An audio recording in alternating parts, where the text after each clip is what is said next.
ನಾನು ಇವತ್ತಿನ ದಿನ ಟ್ರಿಗ್ನಾಮೆಟ್ರಿ ಆ್ಯಂಗಲ್ ರೇಷಿಯೋನ ಹೇಗೆ ಫಾರ್ಮೇಷನ್ ಮಾಡೋದು ಅಂತಕ್ಕಂಥದ್ದನ್ನು ತಿಳಿಸ್ತಾ ಇದ್ದೀನಿ. ಸೊ ನೋಡಿ, ಇಲ್ಲಿ ಈ ಒಂದು ಆ್ಯಂಗಲ್ಸನ್ನು ಹೇಗೆ ಫಾರ್ಮೇಷನ್ ಮಾಡ್ಬೋದು ಅಂತ ಹೇಳಿದ್ರೆ, ಮೊದಲನೇದಾಗಿ ಸೈನ್ ಟೀಟಾದ ಆ್ಯಂಗಲ್ಸನ್ನು ನಾವು ಬರ್ಕೊಳ್ತೀವಿ. ಮೊದಲನೇದು ಲೈನನ್ನು ಆ್ಯಸ್ ಇಟ್ ಈಸ್ ಕಂಪ್ಲೀಟಾಗಿ ನಾವು ಬರ್ಕೊಳ್ಬೇಕಾಗತ್ತೆ. ಪ್ರಾಕ್ಟೀಸ್ ಮಾಡಿ ನೋಡಿ.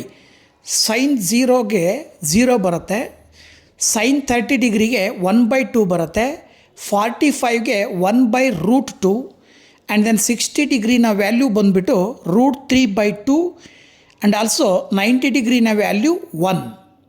ಸೊ ಈಗ ಕಾಸ್ ಥೀಟಾದ ಹೇಗೆ ಬರಿತೀವಪ್ಪ ಅಂದರೆ ಅದನ್ನು ಉಲ್ಟಾ ಬರಿತಾ ಹೋಗೋದು. 90 ಡಿಗ್ರಿದು ತೊಗೊಂಡು ಬಂದು 0ಗೆ, ಹಾಗೆಯೇ 60ಇದು ಬಂದು 30ಗೆ, ಈ ರೀತಿ ಬರಿತಾ ಹೋದರೆ 1√3/2 1/√2 1/2 0 ಅಂಥೇಳಿ ಕಂಪ್ಲೀಟಾಗಿ ಬರಿತೀವಿ. ಇನ್ನು ಟ್ಯಾನ್ ಟೀಟಾದ ಬರಿಬೇಕು ಅಂತ ಹೇಳಿದ್ರೆ, ಟ್ಯಾನ್ ಟೀಟಾದ ವ್ಯಾಲ್ಯೂ ಯಾವಾಗ ಬರುತ್ತಪ್ಪ ಅಂದರೆ sine theta by cos theta ಮಾಡಿದಾಗ ಬರುತ್ತೆ. ಅಂದರೆ sine theta by cos theta ಅಂದರೆ 0/1 ಈಸ್ 0 ಅಲ್ವಾ, 0/ಎನಿಥಿಂಗ್ ಈಸ್ 0.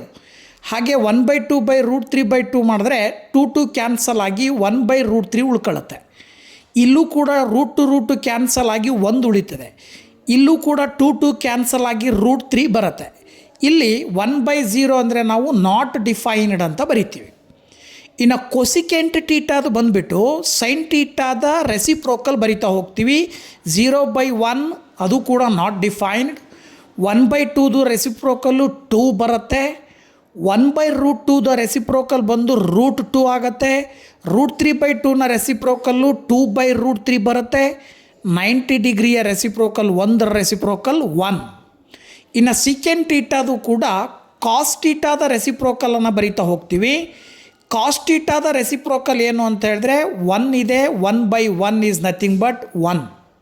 ಓಕೆ, ಹಾಗೆಯೇ √3/2 ಇದೆಯಲ್ಲ, ಅದನ್ನು 2/√3 ಅಂತ ಬರಿತೀವಿ. 1/√3ನ ವ್ಯಾಲ್ಯೂ ಬಂದು √3 ಬರುತ್ತೆ ರೆಸಿಪ್ರೋಕಲ್ಲು. ಹಾಗೆಯೇ 1/2ನ ರೆಸಿಪ್ರೋಕಲ್ಲು 2 ಅಂತ ಬರಿತೀವಿ. 90 ಡಿಗ್ರಿಗೆ 0ನ ರೆಸಿಪ್ರೋಕಲ್ಲು ನಾಟ್ ಡಿಫೈನ್ಡ್ ಅಂತ ಬರಿತೀವಿ. ಇನ್ನು ಕಾಟ್ ಟೀಟಾದ ನೋಡೋದಾದರೆ ಟ್ಯಾನ್ ಟೀಟಾದ ರೆಸಿಪ್ರೋಕಲ್ಲು ಕಾಟ್ ಟೀಟಾ ಆಗಿರುತ್ತೆ. ಹಾಗಾಗಿ 0/1 ನಾಟ್ ಡಿಫೈನ್ಡ್, 1/√3ಯ ರೆಸಿಪ್ರೋಕಲ್ √3, 1ರ ರೆಸಿಪ್ರೋಕಲ್ 1, ಹಾಗೆ √3ನ ರೆಸಿಪ್ರೋಕಲ್ಲು 1/√3, ನಾಟ್ ಡಿಫೈನ್ಡ್ ರೆಸಿಪ್ರೋಕಲ್ಲು 0. ಓಕೆನಾ? ಸೊ ಇದು ಕಂಪ್ಲೀಟಾಗಿ ನಮಗೆ ಸಿಕ್ತು. ಸೊ ಇದನ್ನು ನಾವು ಟ್ರಿಗ್ನಾಮೆಟ್ರಿ ಆ್ಯಂಗಲ್ ಅಂತೇಳಿ ಈಗ ನಾವು ಸುಲಭವಾಗಿ ಹೇಳಬಹುದು. ಸೊ ಇಲ್ಲಿವರೆಗೂ ವಿಡಿಯೋ ನೋಡಿದ್ದಕ್ಕೆ ತಮ್ಮೆಲ್ಲರಿಗೂ ಕೂಡ ಥ್ಯಾಂಕ್ಸ್ ಹೇಳ್ತಾ, ವಿಡಿಯೋ ಇಷ್ಟ ಆದರೆ ಲೈಕ್ ಮಾಡಿ, ಶೇರ್ ಮಾಡಿ, ಜೊತೆಗೆ ಕಮೆಂಟ್ ಮಾಡಿ. Thank you very much. Bye bye.